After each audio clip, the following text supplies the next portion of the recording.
Welcome to Deep Dive English. I'm your host. If you're like a lot of us, life is busy, right? But you still want to be properly informed, especially about the big things impacting our kids, our society. Maybe you've seen the buzz around Jonathan Haidt's new book, The Anxious Generation. The full title is How the Great Rewiring of Childhood is Causing a Crisis of Mental Illness.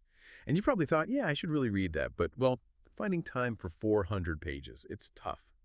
So that's exactly why we're doing this deep dive today. Think of this as your shortcut. We're going to unpack the whole argument, the key evidence, the main takeaways, all in a way that's hopefully engaging and easy to follow. So you can walk away feeling like you really get it without needing to read the whole thing yourself. Haidt's central idea is, well, it's pretty stark. He's basically saying that this huge shift in childhood, from being mostly play-based to being phone-based, driven by smartphones and social media kicking in around the early 2010s, he argues this is the direct cause of a major mental health crisis in young people, particularly Gen Z. He even calls it like growing up on Mars. Pretty vivid. It is vivid, and what's really compelling, I think, is Haidt isn't just, complaining. He's pulled together decades of research. He's showing us not just what happened, but digging into why it matters and maybe even what we could do about it. If you step back and look at the bigger picture, it really does feel like this huge kind of uncontrolled experiment that we accidentally ran on a whole generation. It fundamentally changed how kids develop. Okay, so let's get into the evidence. Haidt starts with some pretty alarming data. We're not just talking anecdotes here. He points to a really sharp rise. Anxiety, depression, self-harm, even suicide rates, specifically taking off in the early 2010s. Like he shows this figure for major depression among teens, ages 12 to 17, and boom, around 2012, it just shoots up. And also emergency room visits for self-harm, especially for the younger adolescents, 10 to 14. Right. Same upward trend. It's quite concerning. It really is. And that immediately brings up the question, right? Could it just be that young people are more willing to talk about this stuff now? More aware, maybe? Haidt tackles that head on. He argues, pretty convincingly, I think, that the sharp increases in things like self-harm hospitalizations and, tragically, suicide things that are objectively measured, they push back against that idea. It suggests something more fundamental is going on, not just a change in reporting. And it gets more specific, too, doesn't it? This tidal wave, as he calls it, it hit girls harder. Especially younger teen girls. Yes, particularly with what psychologists call internalizing disorders, anxiety, depression, where the distress is turned inwards. The rates for girls climbed much more steeply. Boys saw increases too, but maybe manifested differently. Right. Their rates of depression and anxiety went up as well, but maybe some other issues became more prominent for them, which we can get into. But the key thing Haidt points out is the timing and the scope. Scope, meaning not just here. Exactly. But this isn't just an American phenomenon. He shows data, graphs, indicating the exact same pattern, mental health declining sharply around the exact same time across other similar countries. The UK, Canada, Australia, New Zealand. The Anglosphere countries? Yeah, and even places like the Nordic countries, which you might think have different social structures, but the pattern holds. That consistency is really hard to ignore. So if it's happening everywhere at the same time, then it points towards a cause that's also global and simultaneous. Haidt argues that no other single theory, not economic recessions, not specific school policies, not unique national events, none of those can really explain the synchronized downturn across so many countries. The one thing that did change, globally and rapidly, right around that early 2010s mark, was the technology in teenagers' pockets and how they used it to connect. Or disconnect, maybe. You mean the smartphone hitting critical mass? Precisely.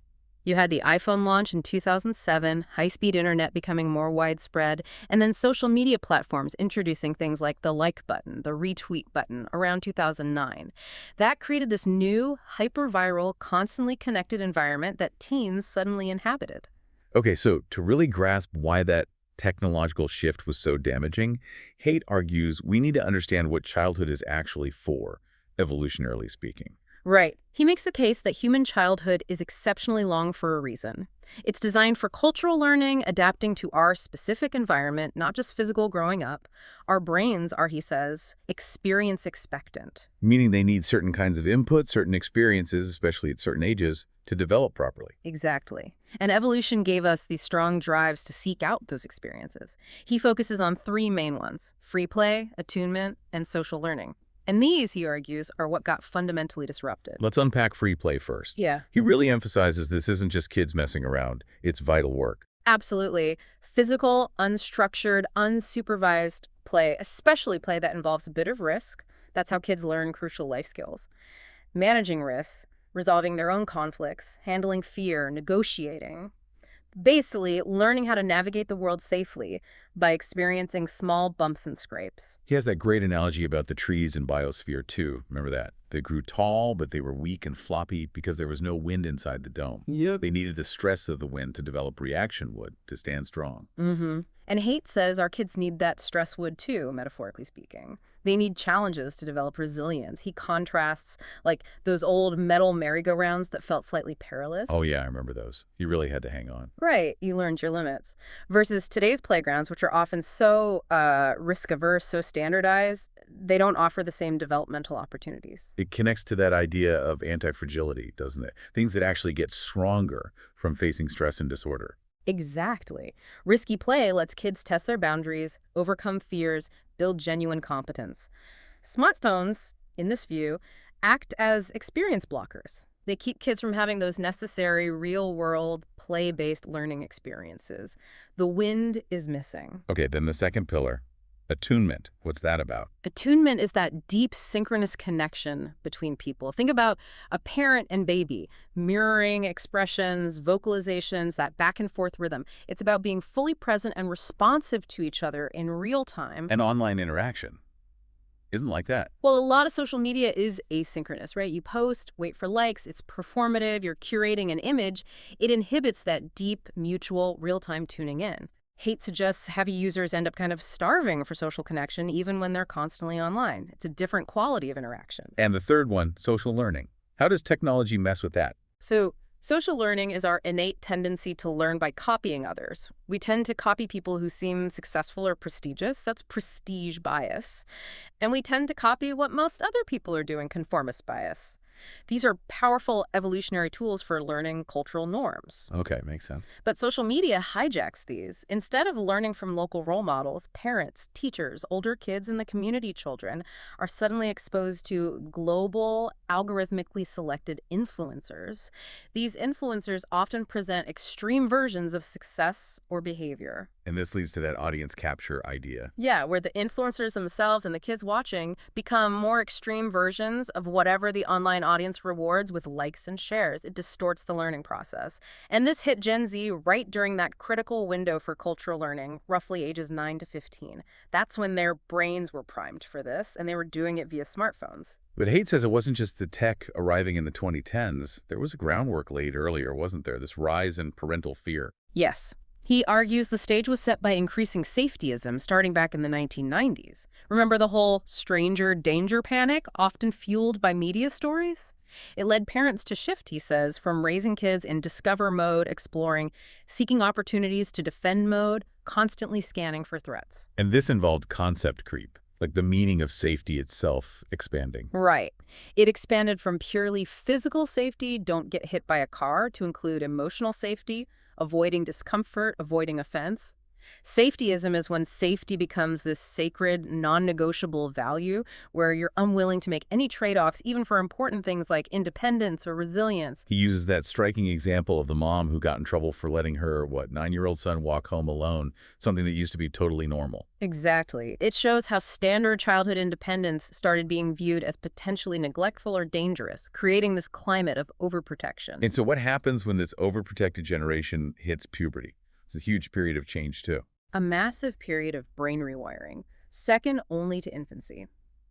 And Haidt points out that traditionally, societies had rites of passage, formal ways to guide adolescents into adult roles, responsibilities, and knowledge. Think bar mitzvahs, confirmations, indigenous initiation ceremonies. Things that marked a clear transition. Yes, acknowledged their growing capabilities and gave them new status and responsibilities. But modern secular society has largely lost these clear markers. Even things like, being old enough for a PG-13 movie at 13, starting high school at 14, legal adulthood at 18 or 21. Their significance is often undermined by this ongoing safetyism. So they don't get the experiences needed to build confidence and self-reliance. Exactly. They're shielded from the acute stress, the manageable challenges that actually builds resilience and overcomes anxiety. Instead, they can end up in a state of chronic stress from the lack of agency and the mismatch between their developmental stage and their restricted experiences. And that co-PA law you mentioned earlier fits in here, too. Right. The Children's Online Privacy Protection Act from 1998. It set the age of internet adulthood at 13, mostly for data privacy reasons, not developmental ones. And critically, it didn't mandate real age verification. So 13 became the de facto age for joining these adult social media spaces, ready or not. Okay, so that sets the stage. Yeah. Now let's get into the Great Rewiring itself. Haidt identifies 4 main harms caused by this shift to a phone-based childhood. What's the first one? The first is social deprivation. It sounds counterintuitive, right? Social media is supposed to be social. Yeah, connecting people. But Haidt argues it displaces real-world interaction. The sheer time kids spend on screens, studies like the Common Sense Media One show, upwards of 7 hours a day just on leisure screen time for teens. That's time not spent face-to-face. Wow, 7 hours. Yeah. And even when they're physically together, the phones are often still out, constantly pulling their attention, degrading the quality and intimacy of the interaction. It's a massive opportunity cost for developing real social skills and deep relationships. Okay, makes sense. What's number 2? Sleep deprivation. This one's huge. Teens biologically need around 8 to 9 hours of sleep, maybe even more.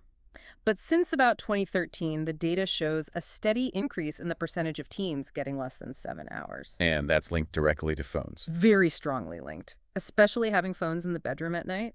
The light, the notifications, the temptation to keep scrolling. Yeah. It wrecks sleep schedules. And lack of sleep doesn't just make you grumpy. It impacts everything.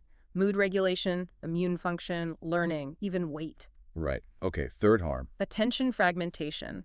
Haidt calls smartphones kryptonite for attention. And you can feel it, can't you? The constant buzzing, the notifications, hundreds a day for some kids, they shatter your ability to focus deeply on any one thing. He uses that analogy of going from a scuba diver exploring the depths to a jet ski rider skimming the surface. Exactly. Constant stimulation, flitting from one thing to the next, never really engaging in sustained thought, reflection, or deep reading.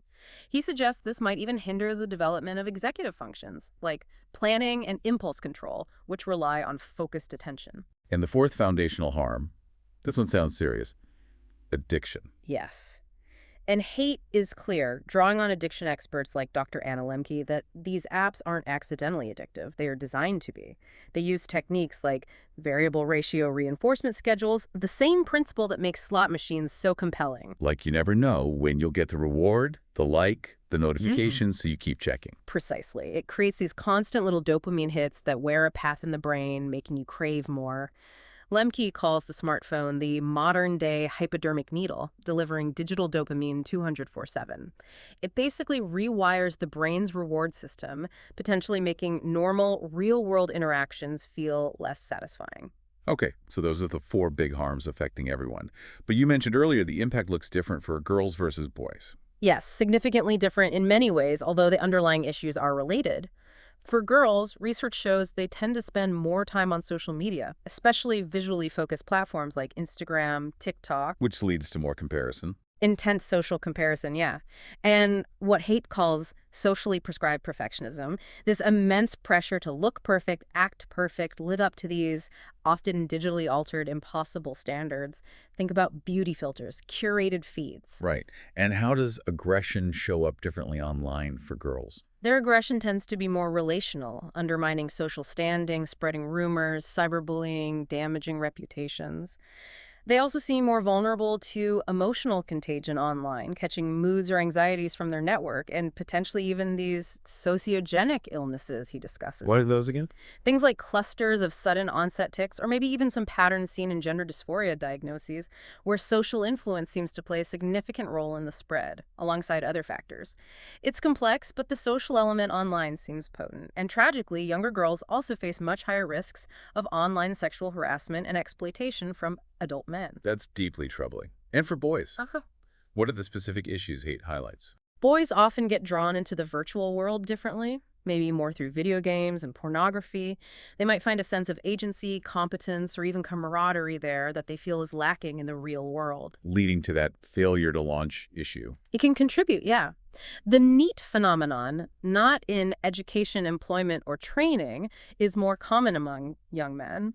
In extreme cases, you see things like the hikikomoris in Japan, young men completely withdrawing from society. Interestingly, Haidt links boys' mental health decline partly to a reduction in real-world risk-taking.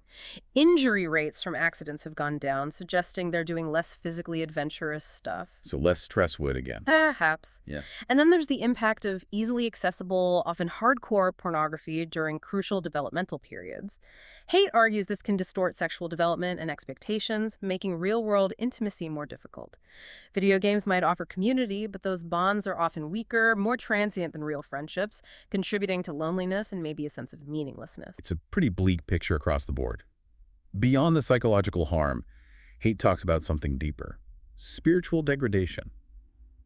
What does he mean by that? It sounds heavy. It does, but he uses spiritual in a broad sense, not necessarily religious.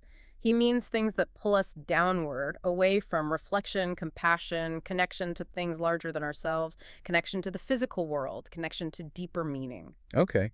So how does the phone-based life do that? Well, he identifies several ways. Think about stillness and silence essential for reflection, for connecting with yourself. How much room is there for that when your phone is buzzing constantly?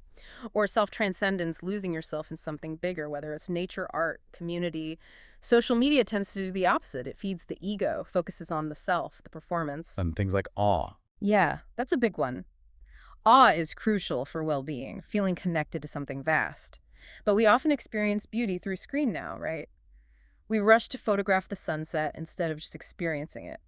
He tells that lovely story about the NYU student, Yimei, who went on an awe walk without her phone and rediscovered the simple wonder of Washington Square Park. The phone mediates and diminishes those direct, embodied experiences. It also makes us quicker to anger, quicker to judge publicly rather than slower to anger, quicker to forgive. Wow, okay, this paints a really challenging picture. Mm. But Haidt doesn't just leave us there, right? He emphasizes this isn't something individual parents can fix alone. Absolutely not. That's crucial. He frames it in terms of collective action problems. These are situations where everyone would be better off if we all acted together. But for any individual, acting alone is costly, difficult, or feels pointless. Like the parent who wants to hold off on giving their kid a smartphone, but feels pressured because all the other kids have one. Exactly that. Or schools that want to ban phones but fear parental backlash. Or tech companies that might want to make platforms safer for kids but fear losing users to less scrupulous competitors. Or even parents afraid of being reported for neglect if they let their kids play outside unsupervised. We're kind of stuck in these traps individually. So we need coordinated action. Yeah. What does he propose? Let's start with governments and tech companies. Right. He acknowledges and quotes people like Sean Parker, Facebook's first president, saying these platforms were intentionally designed to exploit psychological vulnerabilities, a race to the bottom of the brainstem to capture attention. So self-regulation might not be enough. Governments need to step in. He argues yes. And there are models. The UK has its Age-Appropriate Design Code, or AADC, which basically says platforms have a duty of care towards users under 18. They have to design services differently for minors. California has passed something similar. This could, and perhaps should, become a global standard. And the big one seems to be about age, raising the age for internet adulthood. Yes. That Copia law set it at 13 back in '98. Haidt strongly advocates raising it to 16 and, crucially, requiring real age verification. He suggests tech giants like Apple, Google, Microsoft could build this into their operating systems, a way to reliably flag a device as belonging to a minor, which could then trigger age-appropriate restrictions across apps and websites automatically. That sounds like it could solve a lot of problems for parents and platforms at once. It really could. It takes the onus off individual parents trying to manage dozens of apps and settings. And governments also need to address those vague neglect laws that scare parents away from allowing independence. Passing reasonable childhood independence laws could restore confidence. He also mentions vocational training, especially for boys. Yeah, recognizing that traditional academic paths aren't engaging for everyone, particularly some boys who might thrive with more hands-on skills-based learning that leads directly to competence and employment. Okay, what about schools? What's the big recommendation there? The number one thing, he says, is for schools to be phone-free.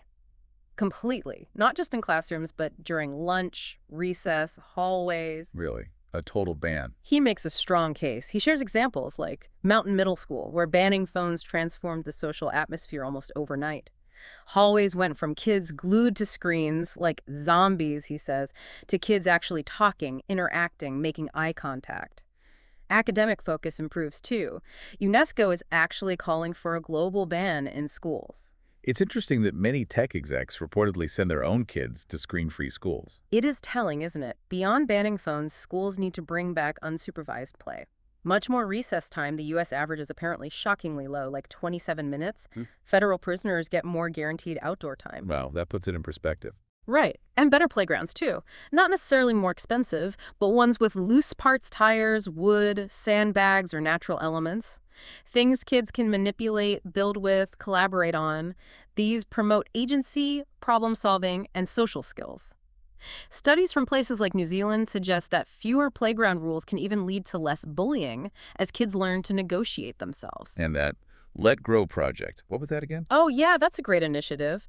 It's basically a homework assignment where kids are encouraged to do something new on their own that stretches their independence, maybe taking a bus alone, cooking a meal, walking the dog further than usual. Things that build real competence. Exactly. And it works both ways. It builds the child's confidence and reduces their anxiety, but it also builds the parent's trust in their child's capabilities. The stories he shares from schools doing this are really positive. Okay, finally, what about parents? What can individual families do, knowing it's a collective problem? Haidt uses the gardener metaphor. He says we've become overprotective carpenters, trying to shape kids perfectly, but we need to be gardeners, creating the right environment for them to grow strong on their own. That means less protection in the virtual world and more freedom in the real world. And the single biggest thing? Delaying full entry into the phone-based world. Specifically, no smartphones before high school. Use basic phones for calling and texting if needed before then. Joining groups like Wait Until 8th helps create that collective action among parents in a community. Beyond delaying the smartphone. Focus on maximizing real-world activities and sleep. Don't just fixate on total screen time limits, but actively promote things like chores, independent travel, bikes, buses, walking, learning to drive, finding those third places where teens can hang out with friends away from constant adult supervision. Like parks, community centers, libraries. Yeah.